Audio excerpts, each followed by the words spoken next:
नमस्कार, मैं हूं प्रभु चावला और तीखी बात में आज बारी है भारतीय जनता पार्टी के वरिष्ठ नेता राजनाथ सिंह जी की। राजनाथ जी, आपका बहुत बहुत स्वागत है। बहुत बहुत स्वास्थ्य ठीक है ना आपका? ठीक है।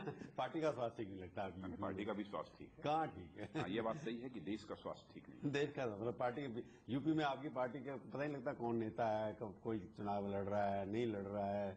अभी कल गडकरी साहब ने कह दिया 2 दिन पहले कि राजनाथ जी भी मुख्यमंत्री के दावेदार नहीं है। नहीं, आप थे कब पहले? गडकरी जी ने जो कुछ भी कहा है वो मुझसे बातचीत करके कहा है। हाँ, पहले कब थे आपने? तो एक बार मेरे को कहा था कि बात में ही नहीं कर दावेदार। मैं तो पहले ही भी कह चुका था कि मैं मुख्यमंत्री पद का दावेदार नहीं हूँ। और ये जरूरत क्यों पड़ी अध्यक्ष जी को कहने की? इसका मतलब कहने की गड़बड़ थी ना? नहीं, स्वाभाविक है, लोगों को इस बात की जानकारी होनी चाहिए। ऐसा न हो कि लोग ये भी मान लें कि मैं भी उसी दौड़ में हूँ। पर एक बार बताओ, आपको वहां पर लगता क्या है? भारतीय जनता पार्टी के पास ना कोई नीति है, ना कोई नारा है, ना कोई आइडियोलॉजी है। प्रभु जी, मैं आपसे पूछना चाहता हूँ कि भारतीय जनता पार्टी के पास कोई नीति नहीं है, कोई विचारधारा नहीं है, कोई कार्यक्रम नहीं है, तो हिंदुस्तान की कौन सी पार्टी है जिसके पास नीति है, विचारधारा है और कार्यक्रम है? अकेली पार्टी हिंदुस्तान की है भारतीय जनता पार्टी, जिसकी अपनी नीति है, कार्यक्रम है और उत्तर प्रदेश का मैनिफेस्टो या जो भी आपने प्रॉमिस किया वहां पर, वहां लगता है कि उमा जी को वहां भेजा। उमा जी मध्य प्रदेश की हैं, उनको वहां भेजने चुनाव लड़ा रहे हैं आप?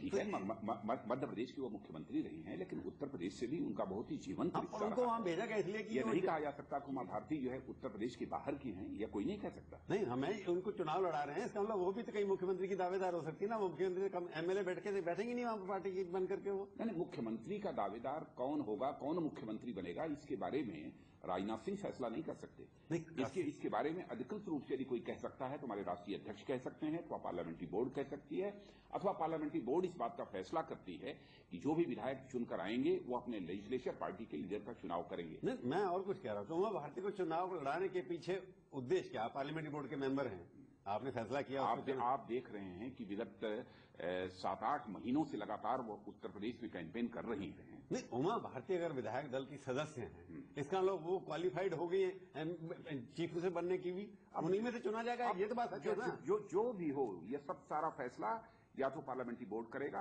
अथवा जो लेजिस्लेचर पार्टी के हमारे विधायक हों वो फैसला करेंगे।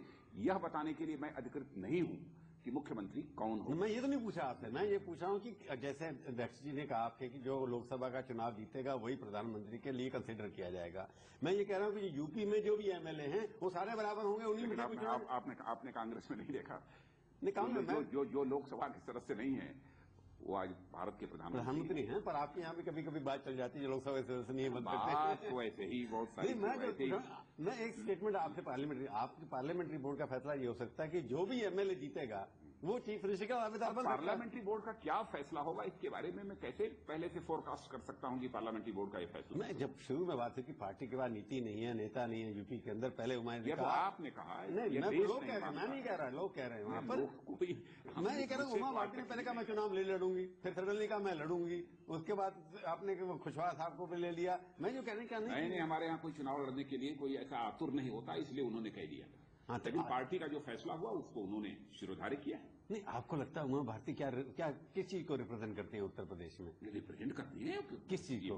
वो राम मंदिर को करती है, बैकवर्ड क्लासेस को करती है, महिलाओं को करती है, किसको करती है? आप किसी क्लास अथवा कास्ट की पॉलिटिक्स में उनको बांध कर नहीं रख सकते हैं।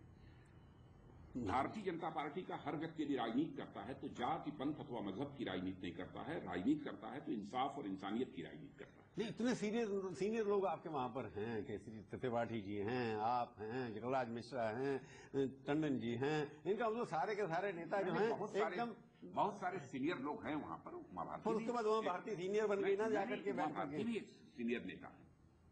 आप उनको अलग क्यों करना चाहते हैं? नहीं, उत्तर प्रदेश चुनाव आप तो नहीं लड़ रहे, आप चुनाव नहीं लड़ रहे। प्रभु जी, आपको उनसे क्या नाराजगी? नहीं, मैं पूछ रहा हूँ इतने दिनों से उत्तर प्रदेश में यदि काम कर रही हैं तो चुनाव लड़ने का फैसला इसके पीछे कुछ चुनाव की राजनीति होगी ना कि कहीं उनका फैसला नहीं है, ये पार्टी का फैसला है। नहीं, मायावती के खिलाफ एक बैकवर्ड वुमेन को लड़ा दो, ये भी स्ट्रेटेजी हो सकती है ना। महिलाओं के साथ इस आधार पर कोई फैसला नहीं होता है। लेकिन मैं इतनी बात में कहना चाहता हूँ कि सचमुच बैकवर्ड कम्युनिटी को जो रिजर्वेशन प्राप्त था उस रिजर्वेशन में कटौती करने का काम यदि किसी ने किया है तो कांग्रेस की गवर्नमेंट ने किया है। तो आप उनके अधिकारों पर डाका डालने की यह कोशिश की है। और मैं यह भी बतला देना चाहता हूं, मुख्यमंत्री रहते हुए उत्तर प्रदेश में मैंने जो आरक्षण की व्यवस्था की थी उसमें हमने मंडल कमीशन की रिकमेंडेशंस के आधार पर जो मुस्लिम जातियां पिछड़े वर्ग के अंतर्गत आती थी उन सारी मुस्लिम जातियों को सर्वाधिक पिछड़े वर्ग में रखकर 14% से अधिक का आरक्षण मैंने दिया था।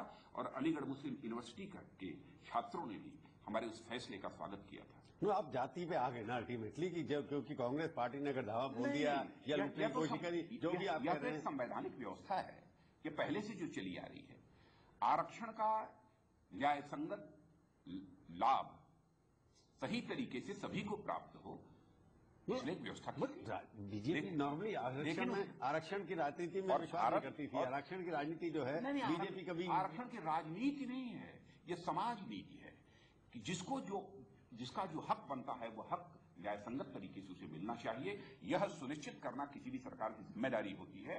खुशहाल को क्यों दिया आपने पार्टी ने? अब वो चैप्टर क्लोज हो गया, सस्पेंडेड मेंबरशिप में रखा ना, सस्पेंडेड मेंबरशिप है। उन्होंने स्वयं ये कहा कि जब तक मैं निर्दोष सिद्ध नहीं हो जाऊंगा तब तक मैं अब साधारण कार्यकर्ता है आपके वो। नहीं, मैं भारतीय जनता पार्टी की सदस्यता स्वीकार नहीं करूंगा। अब आप चैप्टर क्लोज हो चुका, मैं समझता हूं उस संबंध में चर्चा करने का कोई औचित्य नहीं है। औचित्य पर लिया इसलिए था कि बैकवर्ड की जरूरत थी। मैंने कहा कि चैप्टर हैज बीन क्लोज्ड, अब चैप्टर क्लोज हो चुका है, उस पर कोई चर्चा तो उसके ऊपर आप कुछ कहना नहीं चाहते, ये दूसरी बात है। जो कास्ट की राजनीति में बार सच है वही कह रहे हैं। बीजेपी के लोग वोट दे क्यों? आपने कहा कि क्यों वोट दें? उत्तर प्रदेश में क्या भारतीय जनता पार्टी, समाजवादी पार्टी, उत्तर प्रदेश में भारतीय जनता पार्टी, समाजवादी पार्टी और बहुजन समाज पार्टी तीनों राजनीतिक पार्टियों के सरकारों के कामकाज को प्रदेश की जनता ने देखा है।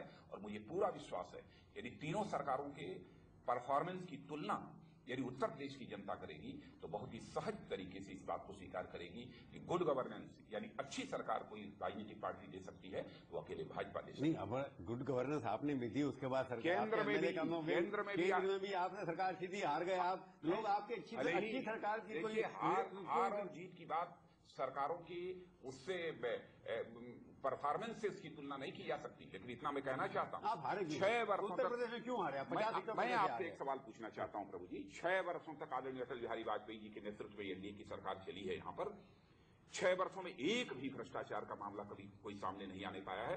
एक भी भ्रष्टाचार का मामला किसी भी समाचार पत्र में अभी 2G में आ तो क्या एनडीए सरकार महंगाई को नियंत्रित किया है, बुनियादी ढांचों का विकास किया है, तो गुड गवर्नेंस इसे कहते हैं। गुड गवर्नेंस राजनाथ सिंह कह रहे हैं, पर लोगों ने आपको 2004 में भी हरा दिया, 2009 में भी हरा दिया, तो हराते क्यों लोग? देखिए, गुड गवर्नेंस को केवल इस आधार पर जोड़कर नहीं देखा जा सकता। चुनाव जीतने और हारने के कई फैक्टर्स होते हैं, उनमें से एक फैक्टर यह भी है। नहीं, आपको अब लगा कि आप गुड गवर्नेंस के बेस पे जीत सकते हैं, इसलिए जातिवाद पे आकर आप राम मंदिर भूल गए, अंदर राम मंदिर की बात नहीं करते। नहीं, हो सकता है कि 6 वर्षों के अल्पकाल में जो कुछ भी हमारा कामकाज था धरातल तक यानी नीचे तक जो हमको उसका संदेश देना चाहिए था उसमें कहीं न कहीं कोई कमी रह गई। संगठन में कमजोरी थी ना, आप भी 3-3.5 साल 4 साल रहे हैं अध्यक्ष पार्टी के। संगठन में कहीं ना कहीं संगठन के मंत्र कमजोरी तो रही ना कहीं ना कहीं। नहीं, अब संगठन की भी कमजोरी हो सकती है या कहीं न कहीं कोई कमजोरी रही है, इसी कारण हमको सफलता प्राप्त नहीं हो पाई। जनता का हम विश्वास इसलिए उत्तर प्रदेश में आपने ये कास्ट कार्ड खेला है या रिजर्वेशन, अगर मुस्लिम रिजर्वेशन आपने कहा कि देश को विभाजन की बात है, कास्ट अथवा क्लास कार्ड खेलने का सवाल ही नहीं पैदा होता है। मुसलमान भाइयों को अगर रिजर्वेशन कांग्रेस देना चाहती है तो आपको तकलीफ क्या है इससे? किनको? अगर मुसलमान भाइयों रिलीजियस पे देखिए, हम ऐसा है हिंदू और मुसलमान के बीच भी हम कोई दीवार नहीं खड़ी करना चाहते। भारत माता की कोख से जो भी पैदा हुआ है, हिंदू है, मुसलमान है, ईसाई है, जो भी है, सभी एक दूसरे के भाई भाई हैं। और जो भी सामाजिक और शैक्षिक दृष्टि से पिछड़े हुए हैं उनको आरक्षण का लाभ मिलना चाहिए। हमारी संवैधानिक व्यवस्था है, चाहे वो हिंदू है अथवा मुसलमान। पर आप क्या कर रहे हैं उत्तर प्रदेश के अंदर? आप भी नहीं बांट रहे हैं या बांट रहे हैं कास्ट बेसिस पे? और आपका एजेंडा क्या है? मैं पूछूंगा छोटे से ब्रेक के बाद। भारतीय जनता पार्टी है, समाजवादी पार्टी, बहुजन समाज पार्टी, मैं पूछूंगा। बांट कर राजनीति नहीं, जोड़ कर राजनीति।